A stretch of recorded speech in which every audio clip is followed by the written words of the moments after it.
Hudson, and I'm a product manager for Azure Resource Graph. Today, I am excited to show you how to use the new Azure Resource Graph Power BI connector.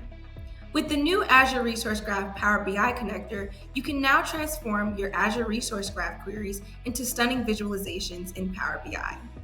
In this tutorial, I will show you how to connect Azure Resource Graph data to Power BI and how to visualize it. Let's get started. For the purpose of this tutorial, we will be using the Power BI desktop app.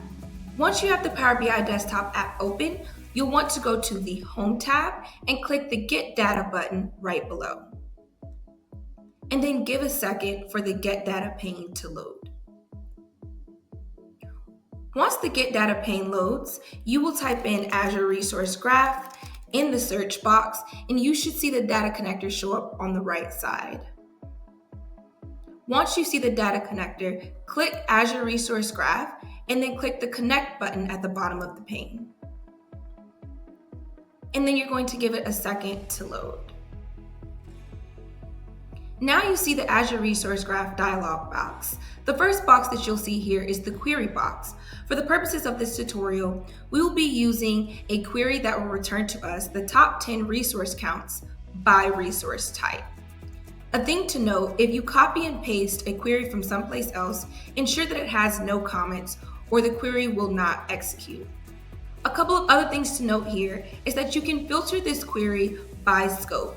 If you select the scope drop-down option, you will see that you can filter this query by subscription or subscriptions, or management group or management group, so more than one in both cases.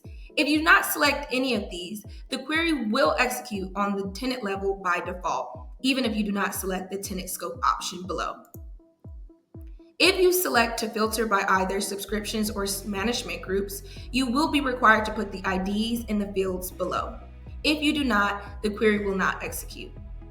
The last thing to note at the bottom is that the query will execute and by default only return a maximum of 1,000 records.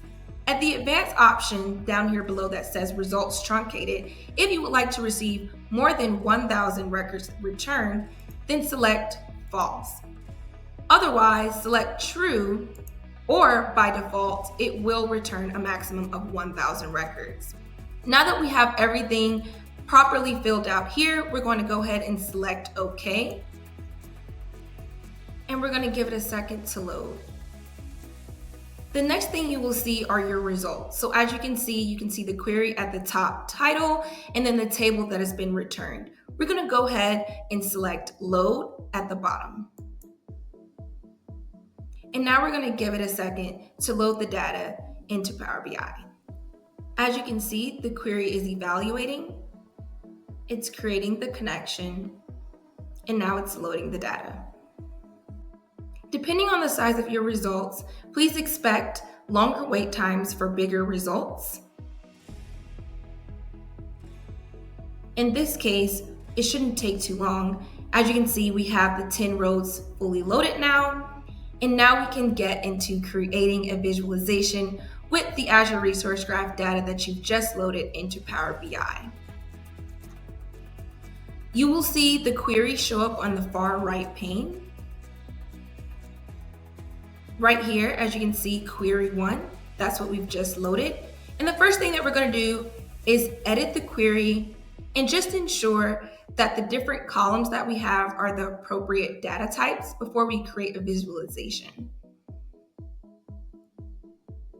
What you see here is the Power Query Editor. And in just a couple of seconds, you will see the query show up at the very top right here. And then you should see the data table show up right below.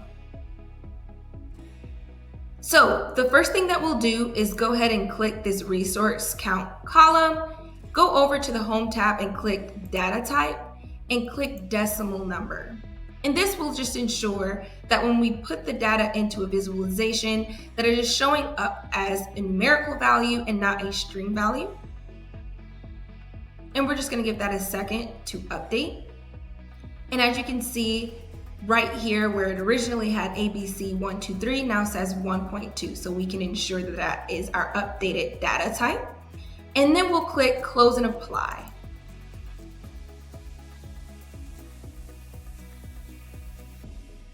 So after you've updated the data type, it will reload the data. So you'll want to give it a couple of seconds to run through the exact same process that we did originally when we executed the first query. And now we have 10 rows loaded and it is complete. So now that we have the data in, it is the appropriate data types. Now we can create a visualization right here in Power BI. What we'll do is under the Visualizations tab is click the bar chart option.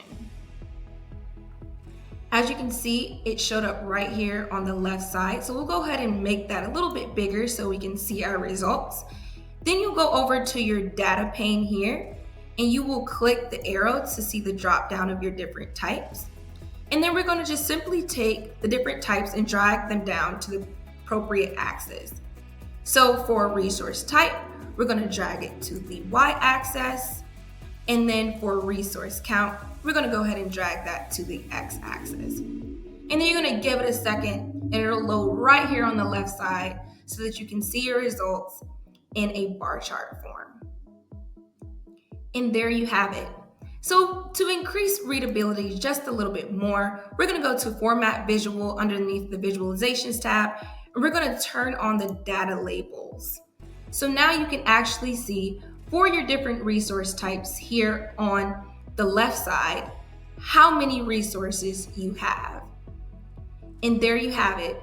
We've imported our Azure Resource Graph data, and we've created an incredible visualization that you can also schedule refreshes for to continue to have insightful and actionable information.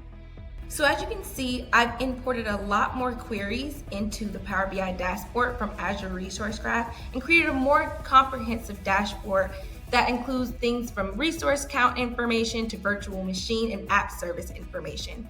This just goes to show the amazing things that you can do with the Azure Resource Graph, Power BI connector, and the wonderful insights that you can gain.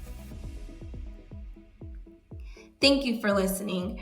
Don't forget to subscribe to our Azure Deployments and Governance YouTube channel to stay up to date with new demonstrations, product announcements, and product updates. You don't want to miss it. Also, don't forget to subscribe and follow us on our Azure Governance and Management blog on techcommunity.microsoft.com for additional product updates and product announcements.